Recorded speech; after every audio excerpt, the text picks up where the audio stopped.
Hi guys, I'm Sonal George from Motobeat. I'm here to say a review about KTM 250 Duke.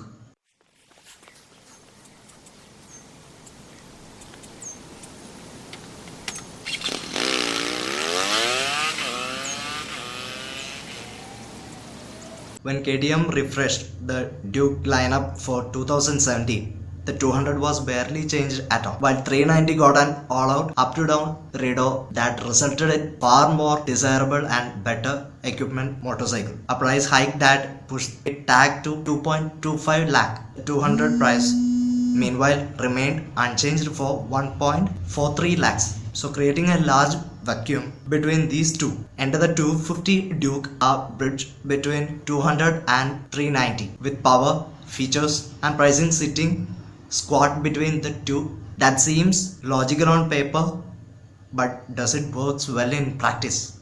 Well, nicknamed the spawn of the beast, the 250 Duke looks like a smaller version of the 1290 Super Duke, the beast in question, full of sharp lines and angles. The motorcycle looks fresh without sacrificing on the elements that make a Duke. Well, a Duke. Up front, you have a single unit headlamp framed by inverted devil's horn RLS, and crowning it is in the same digital instrumental cluster as seen on the earlier Dukes and RCs. As you move into profile, you have all the new 13.5 liter steel tank that is contoured to provide better knee grip to riders, and the tank sits on a black exposed steel tubed trellis frame that has been modified slightly. Bordered onto this frame is a bright orange subframe which is also all new. The seats are also new and the seating geometry has been changed by altering the seating position towards an underbelly pan different from 200s. This is that type. It is simpler and less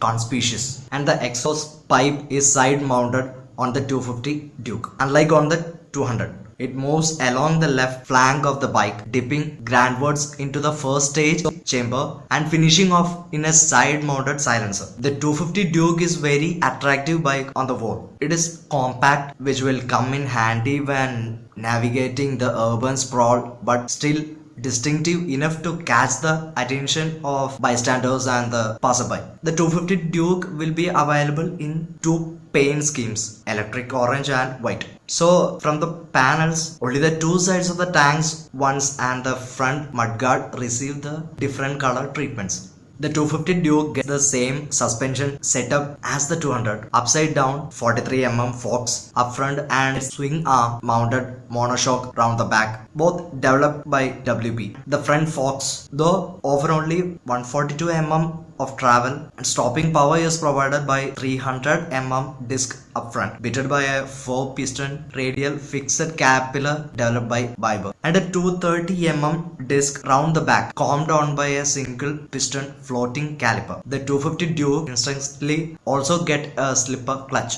And if you want to know about the performance, the 250 Duke is powered by a 249cc single cylinder liquid cooled engine that produces 30 horsepower at 9000 rpm and 24 Nm at 7500 rpm. The engine is capable of producing that much power because of a high compression ratio of 12.5:1. So the engine is mated to a 6-speed gearbox. In the lower revs, until about 4000 rpm, the engine is quite dead. The bulk of the power is concentrated in the mid-range beyond 4000 rpm. So from there on until the rev limiter cuts you off at 10500 rpm, the 250 Duke feels punchy. This requires you to stay in the most appropriate gear at all times. This is not a bike where you can be lazy with your shifts. Your speed drops. Downshifting is almost compulsory to avoid the engine bogging in lower revs. And the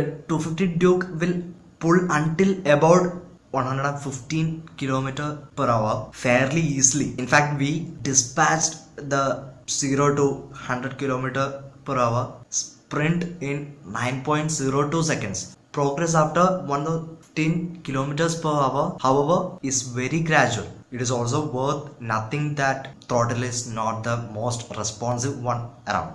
The gearbox is pleasingly crisp and precise. You will almost always slot in the right gear as you tip it up and down, with very little play on the pedal. However, we did occasionally notice that the gear slipped to a false neutral when shifting between third and fourth. So the gearbox experience is further enhanced by the slipper clutch. Wheel hop is considerably, though not completely, eliminated, allowing you to be more confident with downshifts. The first gear is extremely short, which is great for navigating through traffic jams, etc. And the other end of the spectrum, the sixth gear, is tall, best for cruising on open roads. In fact, while cruising on highways, we found it necessary to downshift the fifth for overtaking. The exhaust note is still quite tiny, which might become annoying on longer rides. Vibrations are surprisingly well contained in the handlebar, but they are prominently present in the foot pegs, no matter what your engine speed, and less prominently in the tank. And a major problem with the engine, however, is heating. The combination of traffic conditions and the sultry Mumbai heat resulted in the engine heating up quite quickly. The radiator fan would constantly grumble into life when riding around in traffic. So the problem is the further worsened by the exhaust piping. The exhaust leaves the engine and winds past the left flank of the bike, and this exposed portion produces tremendous amount of heat, raising the temperature around the engines as well as your left ankle. And now about the handling. The Dukes have always been about handling, and the 250 is no exceptions. Its chassis gives it impressive dynamic ability, making cornering. The wheelbase has been shortened to 1357 mm as compared to 200's 1367 mm, which makes the 250 very flickable. Changing direction is very easy, whether it is on back-to-back corners or while making your way through traffic. In fact, there's where the 250 Duke handling shone brightest. It was so easy to snake through traffic jams to end up at the front to call dips on the green signal. The MRF Revs C1 tires provide decent amount of grip on tar roads after they have heated up a bit, though grip levels are poor when they are cold and when they are being ridden on the concrete roads. The rubber compound used, it seems, is still too hard to complement the handling abilities of 250 Duke, and the stability on high speeds is okay, though we did feel the front becoming light and unsettling over imperfections encountered at high speeds. Pranking is not as effective as we would have liked. The front brake lacks bite both initial and late and feels spongy instead. You have to really clamp the lever down hard to pull the bike to a stop. Our pranking test revealed 80 km per speed, time of 3.32 seconds and distance of 39.15 meters. Actually, what KTM has really nailed with 250 Duke though is the seating positions. You are seated completely upright with no turning towards the handlebars whatsoever. The pegs to have been moved behind slightly to make for a less cramped and more comfortable riding positions. So the 250 Duke will do just fine on longer rides, though we strongly suggest the fitment of windscreen, ride quality on the whole is well balanced. So the suspension is slightly soft in its setup, which allows 250 Duke to handle our bad roads fairly well. So at the low speeds up to around 20 km per hour, this ability does not shine so bright, but things do improve substantially as your pickup pace. And saying about fuel efficiency, we rode the 250 Duke in the both city and highway conditions, emulating what everyday riders go through as much as possible. For the city ride, we snaked through jam-packed traffics, throttled aggressively for quick overtakers, and killed the engine at the long signals, resulting in a final fuel efficiency figure of 24 kilometers per liter. On the highway, we maintained a cruising speed of 80 to 90 kilometers per hour in 6th gear, downshifting for overtakes and past typical highway situations such as truck traffics and tolls. The 250 Duke returned 41 kilometers per liter. We attribute this to the 6th gear that is clearly optimized for cruising.